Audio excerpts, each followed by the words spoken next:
आमच्याकडे खूप वय झालेला एक सालगडी कामासाठी आला होता.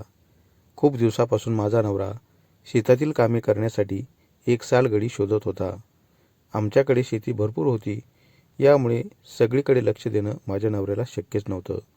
माझा नवरा सुमित तालुक्याच्या ठिकाणी नोकरीला होता.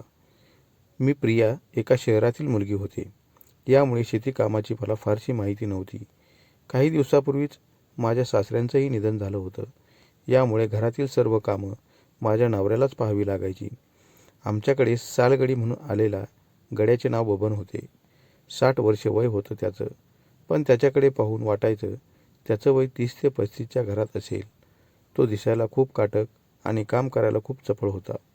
गोठ्यातील जनावरांची कामं आटोपून तो शेतामध्ये दुसरे कामं करण्यासाठी जायचा. तो खाऊन पिऊन आमच्याकडे कामास असल्याने त्यासाठी मी रोज जेवणाचा डब्बा घेऊन जात असे. माझी सासूबाई खूप थकली होती, यामुळे रोज मला जेवणाचा डब्बा घेऊन जावं लागायचं. आमच्या घरापासून शेत जवळच होतं, यामुळे मी चालत चालत जायचे. आजूबाजूला दोन्ही बाजूनी ऊसाचे पीक मोठ्या प्रमाणात होते, यामुळे मला कधीकधी बिबट्याची खूप भीती वाटायची.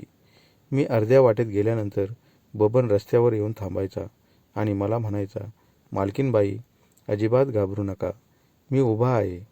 तो असं बोलला की माझी भीती खूप कमी व्हायची. मी रोजच जात असे, यामुळे माझी भीती काही दिवसांनी थोडी कमी झाली होती. माझा नवरा मला सतत सांगायचा, गड्याकडून तू चांगलं काम करून घे आणि त्याच्याकडे लक्ष दे. माझा नवरा सतत कामामध्ये व्यस्तच असायचा. माझ्या नवीनच लग्न झालं होतं, तरीही तो माझ्याकडे पाहिजे तसे लक्ष देत नव्हता. यामुळे माझ्या अनेक गरजा अपूर्णच राहायच्या. सालगडी राहायला एकटाच होता. कोरोनामुळे त्याच्या बायकोचं निधन झालं होतं आणि त्याची दोन्ही मुलं खूपच व्यसनी होते. यामुळे बबन आमच्याकडे एकटाच राहिला होता. तो खूप लाजाळू स्वभावाचा होता. माझ्याकडे पाहून तर तो कधी कधी बोलतच नव्हता. तो मला खूप लाजायचा. त्याला वाटायचं मालकिनीचा आपल्याबद्दल काही गैरसमज होऊ नये. त्याची आणि माझी भेट रोजच होत असे. यामुळे तो माझ्याशी खूप गप्पा मारत असे. सुरुवातीला लाजणारा तो आता थोडा धीट झाला होता. मी त्याला स्पष्टपणे सांगून टाकले, बबन, तू अजिबात मला घाबरू नकोस. तू एवढा प्रामाणिक आणि चांगला माणूस आहेस, यामुळे तुझा स्वभाव मला खूप आवडला आहे. मी असं बोलल्यावर तो मनातल्या मनात हसला आणि खूप खुश झाला. त्याला वाटलं मालकीण आपल्याला खूप सहकार्य करत आहे. माझ्या या बोलण्यानंतर तो माझ्याकडे वेगळ्याच भावनेने पाहत असे. त्याच्याबद्दल माझ्याही मनात खूप सहानुभूती निर्माण झाली होती.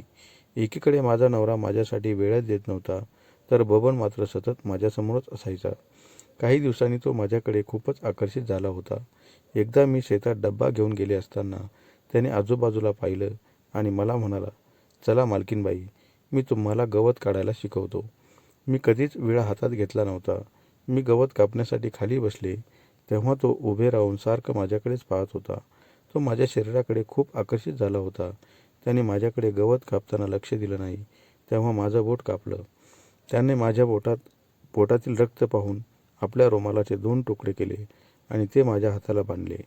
बोट कापल्यामुळे त्याच्या मनात जे होतं ते त्याला मिळेल की नाही याची त्याला चिंता पडली होती. पण त्याच गवतामध्ये आमच्या दोघांकडून असं घडलं की या वयातही तो खूप घामाघूम झाला होता. त्याच्याकडून झालेली चूक माझ्या लक्षात आल्यावर मी घाईघाईत उठले आणि पटकन घराकडे आले.